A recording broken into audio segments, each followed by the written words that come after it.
That's Nick. And that's Joseph. And today we're here to talk about Hellraiser, a reconfiguration of the Clive Barker classic, which of course he originally adapted his own material in the 1987 film production. David Bruckner was eventually granted the reins of this, kind of, I guess, remake, rehash, whatever you want to call it, that is being released on Hulu October 7th, 2022, just in time for Halloween. So, I know we watched the original. And Hellbound 2, or the Hellbound Heart, because, was it Arrow Video put those out a couple years ago? So, we've watched two of them. Mm-hmm. Like 3 or 4 years ago? Yeah. Okay. Which was the first one, the one with the guy like in the attic and... The Adulterers. Yes. That's what I remember most. Yeah, there was sort of like sadomasochistic vibe to it. Mm-hmm. It felt kind of sexual. Kinky. Yes. I recall enjoying that film well enough. Mm-hmm. Yeah, this one doesn't have that vibe at all. Yeah, the Clive Barker's original, and to a degree the sequel, I think, exist kind of in a realm of their own. They're kind of strange and off-putting and fight against like genre formulas in interesting ways, as did I think Barker himself in his literature, because of course it's based on the Hellbound Heart. Okay, the basic story is, and this, well, there are always spoilers. Okay, there's a billionaire named Roland Voight, played by someone I recognize. Goran Višnjić, who's kind of like the Croatian Hugh Jackman. He's giving me. You know him as Christopher Plummer's boyfriend in Beginners, and he's also he's in a ton of stuff. But he's in a really great film starring Tilda Swinton called The Deep End, which is of course a remake of the Max Ophuls Joan Bennett film noir. I did like him. Anyway, he plays this billionaire, and the opening of the film is we're in his mansion in Massachusetts, and he's having some sort of get-together. The opening's actually in Serbia. Oh, that's right. Well, but let me tell my story. So we see Roland in this mansion, and he's having a party, and this like hot young guy comes to the party dressed like, I don't know where he thought he was going, but he walks into like this ballroom where there are all these like, looks like pieces of art, and one of the sort of installations is the puzzle box that we all know from the Hellraiser movies. Mm-hmm. And this guy's playing with it, and Roland walks in, and he's like, oh no, keep playing with my box. And then the guy like twists it into a configuration, the box like cuts him, and then the Cenobites come and get his ass. Then we flash forward 6 years, and we realize that billionaire has been missing for 6 years. Okay.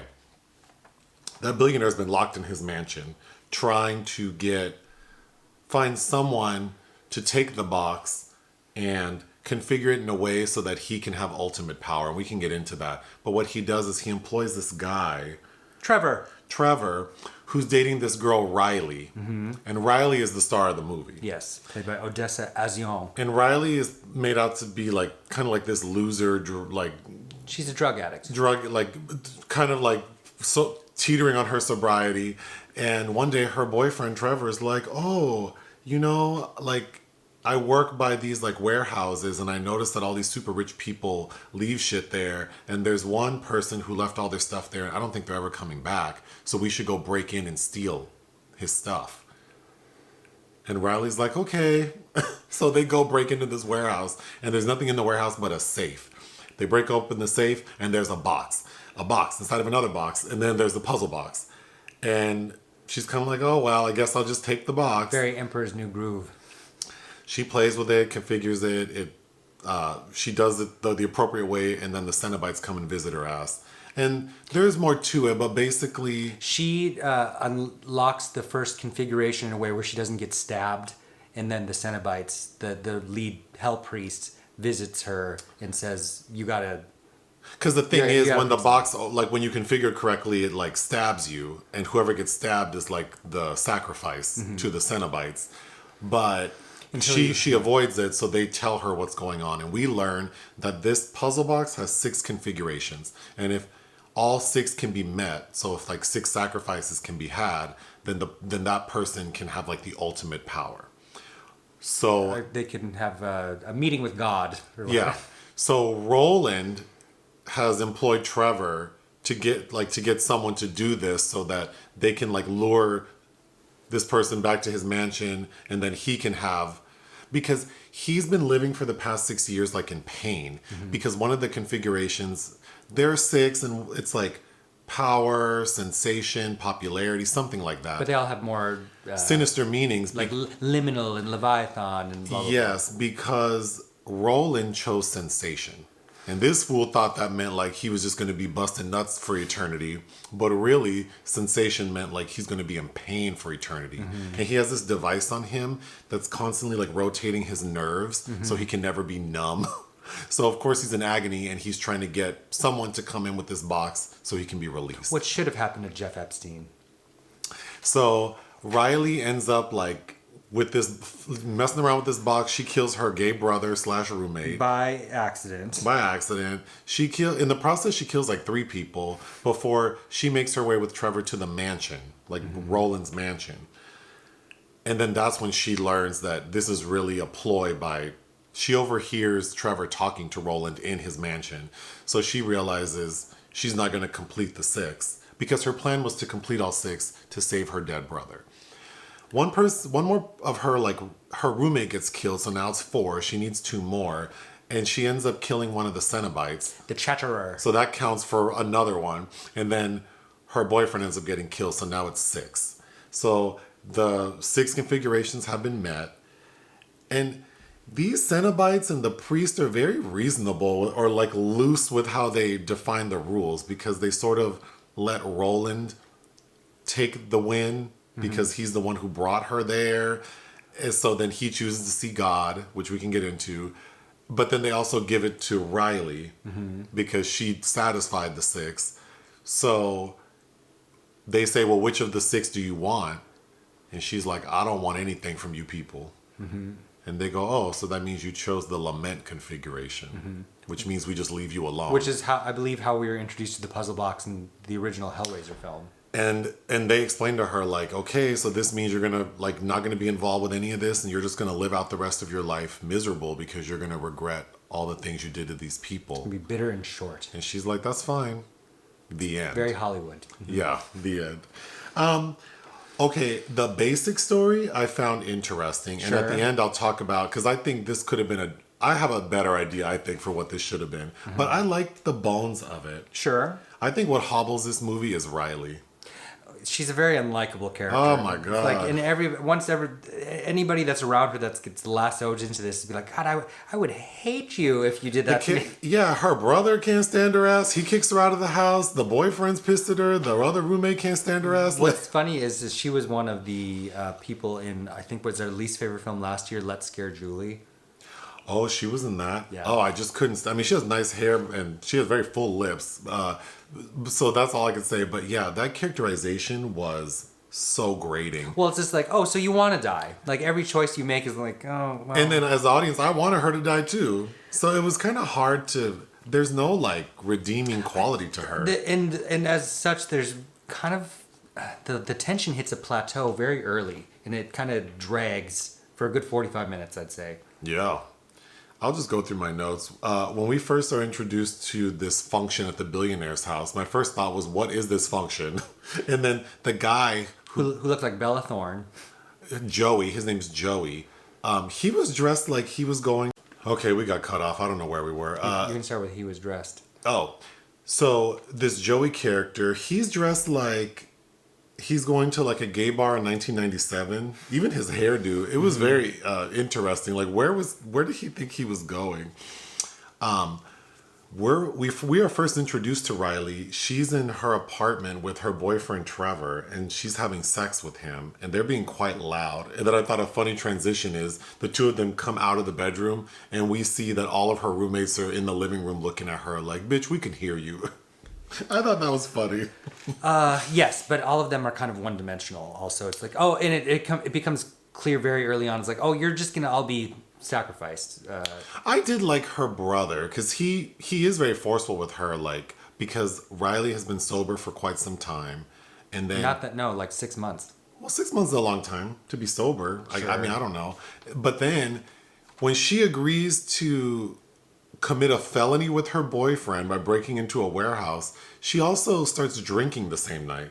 So it's like, you're doing a lot, honey. And then when she comes home, her brother's like, I'm sick of it. And he throws her ass out. So I kind of like that at least his character wasn't like pacifying her. Sure. Or he had come to his wits' end. Sure, but then you have Nora, the roommate, who's actually played by Aoife Hinds, who's the daughter of Kieran Hinds.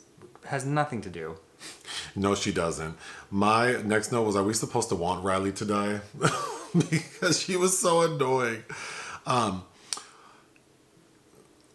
What does Riley think the answer is, and who owns the cube? Where did I write that down? Because she traces the brother's disappearance because he goes first, and they don't know what happens to him. How could she possibly know? So then she thinks to try to trace who this box might have belonged to or who left it there, and automatically it immediately segues to her going to this private hospital where Serena Menaker, who's played by Haim Abbas, an Israeli actress I really like a lot, who opened the film. She's basically like Ghislaine Maxwell. Yeah. And she's suffering she has some degenerative lung disorder, but they trace her because her name is on the invoice. Yep. And it just doesn't make sense that they would automatically go to that right away. It's like we're missing a little bit of a transition. Yeah, that's what I meant. It just was so awkward. Like, okay, so you stole this antique figurine, and then at the same time your brother goes missing, and you're having weird visions that make you think you're going crazy, and you think the lady who's registered to the storage unit is going to help you. That was stupid. And then there's a really kind of goofy scene where Serena tries to wrestle the puzzle box away from her and ends up sacrificing herself. And it's like, wow. That's my next note. Like, why would Maneker grab the cube that she knows if you grab it, these demons from hell are going to like torture you for an eternity? Like, why would you grab that box? It's like, well, that could have been avoided. God, I don't remember. Riley needs to be more disturbed and obsessed with the rules of the box. I think when she finds out everything about the box, she seems kind of like blasé about it. She just doesn't seem as obsessed about it, I think, as again, there's no anxiety or the level of energy. It just becomes kind of a cat and mouse thing almost immediately, and that's what I mean by it plateauing. Yes. Okay, one line I thought was really interesting is the high priest Cenobite. Riley asks this, I think it's a her, like, what are you? And she says, we're explorers in the further regions of experience of sensation's rim. It's really awkward sentence structure, but I thought that... The line delivery is good. The line delivery is very good because it's kind of broken up, and I think the Cenobites look really cool. They do look really good. So that was a really fun moment. I think you have to be kind of very familiar with the material to know anything about who they are, because we watched it with subtitles, and I'm like, oh, that's the Weeper or the Chatterer, or... That's right. I would have had no idea or orientation as to what exactly any of those things do, but yes, they are creepy and cool looking. Also, so then that's a good piece of advice. Watch it with subtitles because it did provide a lot of context. Also, a lot has been made about like there being a female Pinhead, and apparently Clive Barker prefers the term Hell Priest. But the Hell Priest is played by Jamie Clayton, a trans actor, and I didn't read that as a female character.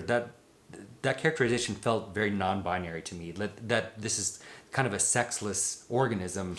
Entity. That's right. If I didn't know people think Pinhead is male, it wouldn't have occurred to me that what I saw in this movie was not that. It kind of felt like a genderless thing because, I mean, none of them look like humans. Right, so it doesn't matter. But a lot of the conversations have been about, like a female Pinhead. It's like y'all mad about Ariel and Little Mermaid being brown. And I read that Gottmik auditioned for that role. Oh, that would have made this movie worse. Yeah, there would have been a lot of injected likes. Yeah. And what else does she say a lot? I can't Gorge. even think. Gorge. Yeah, there would have been a lot of gorges in this movie. So Trevor, when he's in the mansion and he knows he done fucked up because Riley has got the upper hand, I wrote down, I know he wishes he never hooked up with her ass. There's like weird characterization because it's, I knew there was something up with him from the get-go because I'm like, there's no reason that he would have led her to that, and then that thing's inside there and they're just all hunky-dory about it. Right. But there's a slip-up where where they're having sex when we first meet them, and he says, I love you, and she gets all weirded out by that. And then, because we're led to believe that, she's the one that is kind of ambivalent and careless with others, but really he's had her marked since Go. Yeah.